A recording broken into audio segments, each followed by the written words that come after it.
आज आपण थोडी चटपटीत, थोडी चमचमीत अशी पनीरची एक नवीन रेसिपी बनवू. त्यासाठी कढईमध्ये 2 चमचे तेल गरम करून घेतलं. तेल गरम झाल्यावर त्यामध्ये 1 छोटा चमचा जिरं आणि 1 वाटीवर बारीक चिरलेला कांदा घातला.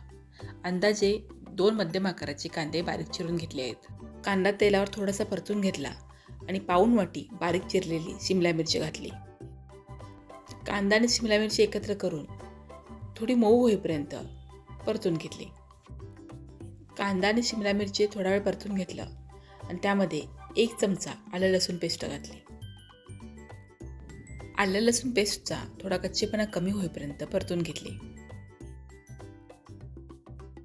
आता यामध्ये अर्धी वाटी मटार आणि 1 मोठ्या आकाराचा टोमॅटो बारीक चिरून घातला.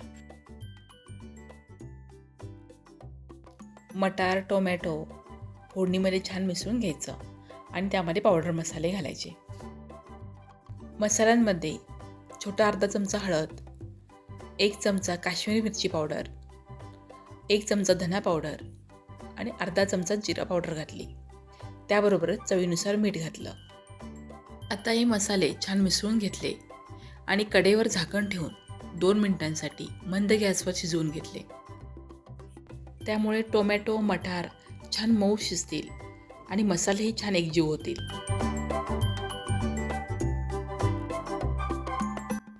आता 2 मिनिटांनंतर टोमॅटो छान मऊ झाला आहे आणि मसाल्यालाही तेल सुटलं आहे. मसाला तयार झाला आहे.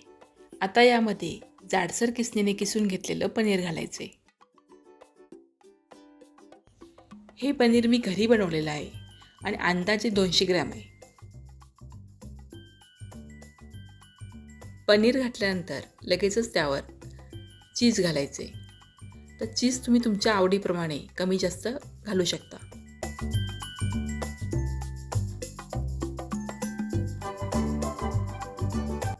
आता यावर बारीक चिरलेली कोथिंबीर घालायची आणि 1 चमचा पावभाजी मसाला घालायचा.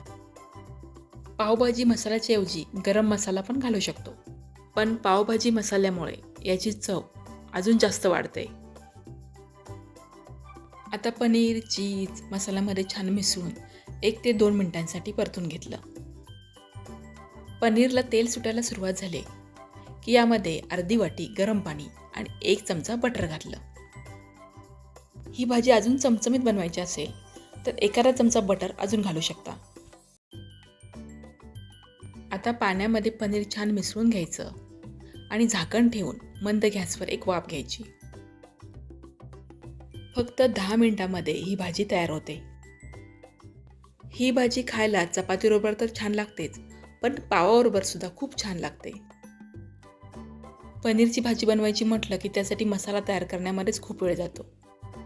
तरी कमीत कमी मसाले वापरून झटपट बनणारी पनीरची भाजी एकदा नक्की बनवून पहा. ही पनीरची भाजी खाताना यावर बटर आणि चीज घालायला विसरू नका, म्हणजे भाजीची चव अजून वाढेल. व्हिडिओला लाईक आणि शेअर करा. चॅनलवर नवीन असाल तर सबस्क्राईब करा.